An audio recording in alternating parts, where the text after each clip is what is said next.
Indépendance totale. 7h, 10h sur Radio Courtoisie, ligne droite, Corentin Périni. Bonjour Nicolas.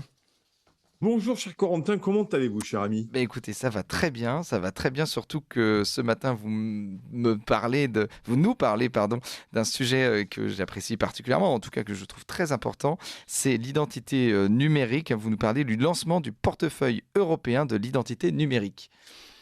Et oui, mon cher Corentin, vous le savez, c'est tonton Thierry Breton qui était content comme un Pierrot de nous annoncer sur son compte Twitter le 8 novembre dernier que voilà, c'était fait, c'était acté, c'était dealé, c'était emballé et c'était pesé. Et je vous parle, pardi, du portefeuille, vous l'avez dit, européen de l'identité numérique, appelé aussi, alors ça fait mal aux oreilles, boucher les oreilles pour les âmes sensibles, le Digital ID. Ah oui, ça fait voilà, mal. Oui.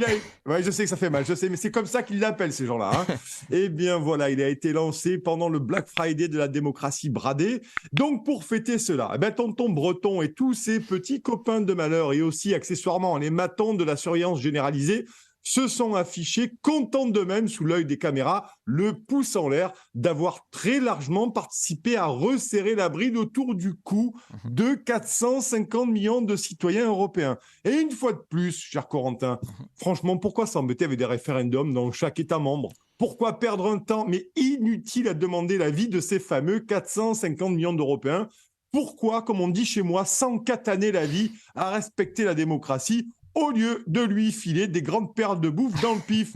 Ben non, Thierry Breton, il est comme ça, hein, parce qu'après avoir cramé Athos, il a trouvé du boulot à la Commission européenne. Et son truc à lui, à Thierry, c'est la détestation absolue de la liberté d'expression. C'est son allergie à la liberté de vous informer librement. Et apparemment, ça lui filerait de l'urticaire. En fait, pour tout remplacer par une bonne et grosse surveillance de masse, Corentin. Et pourtant, lorsqu'on lit la description de ce portefeuille européen, de l'identité sur le site de l'Union européenne, on pourrait penser que son utilisation serait seulement pratique et facile.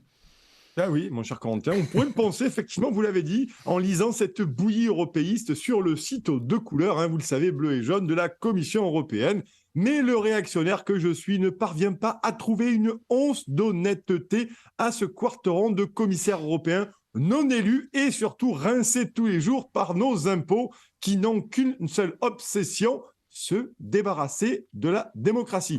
Et il est vrai que le site qui tend à nous parler comme un des gosses de 4 ans, bouche bée devant le Dora l'exploratrice, nous explique que ce sera génial et pratique et qu'on pourra faire des prêts bancaires plus facilement. On pourra aussi s'enregistrer dans un hôtel ou louer une bagnole.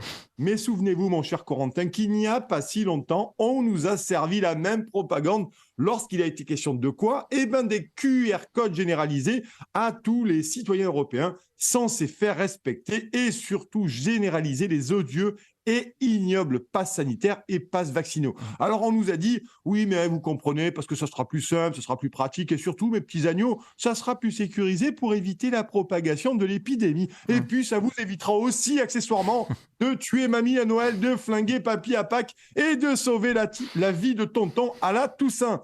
Mais ce qui est fascinant, c'est que c'est la même rhétorique qui est utilisée au mot près. Plus simple, plus pratique et plus sûr pour que nous, les citoyens européens, nous puissions avoir dans notre téléphone portable, à côté de l'application Candy Crush et de Facebook, l'application qui aura tout sur notre identité numérique et à portée de contrôle de qui ? Eh ben, de la grande et bienveillante Commission européenne, Corentin. Mais alors, quel est le risque selon vous, Nicolas Vidal ? Le risque, il est immense en fait. Et il ne cesse de gagner du terrain, notamment depuis le Covid, pendant lequel toutes les mesures contraignantes et autoritaires n'étaient en réalité qu'un grand galop d'essai. En fait, c'est comme les portes ouvertes chez un concessionnaire, hein, chez qui vous vous rendez pour acheter votre voiture. Mais à la différence, c'est qu'avec l'Union européenne, une fois, Corentin, que vous êtes au volant tranquillement, content d'essayer cette voiture pour commencer votre essai, eh bien, on vous met les menottes et les pinces et vous vous retrouvez attaché au volant comme un gros imbécile. Et le technocrate européen qui est gentiment assis à côté de vous, bouffe la clé en vous fixant avec son regard de bovin et le tour est joué. Et là, ce qui nous attend, mes loulous, c'est un truc pratique qui n'est que l'alibi d'une surveillance de masse généralisée lorsque la Commission européenne aura engrangé des millions de données sur des millions de citoyens européens. Ainsi, il se pose la question explosive du crédit social, sans compter aussi la dépossession des États nationaux sur les informations concernant leurs propres citoyens. Et certains esprits chagrins du matin pourraient penser que lorsque je prononce le concept de crédit social, j'exagère. Mais lorsque nous voyons ce qui s'est passé avec les contrats signés entre l'Union européenne et les labos pharmaceutiques dans une opacité inadmissible, on peut aisément penser que l'oligarchie européenne n'aura aucun scrupule à se servir de ces millions d'infos pour intensifier son contrôle des populations amorcé pendant la crise sanitaire. Et si vous ajoutez à cela l'euro numérique élaboré par la Banque centrale européenne et Christinette Lagarde, vous avez la planification grandeur nature de la plus majestueuse opération de surveillance de masse et de crédit social jamais mis en place. Et pour cette belle et grande initiative antidémocratique, nous n'avons bien sûr jamais été consultés. Ah bah oui. Alors la seule question ce matin, mes loulous, qui se pose à nous devant le café, c'est jusqu'à quand les Français vont se laisser marcher dessus et jusqu'à quand allons-nous accepter d'être pris pour des jambons?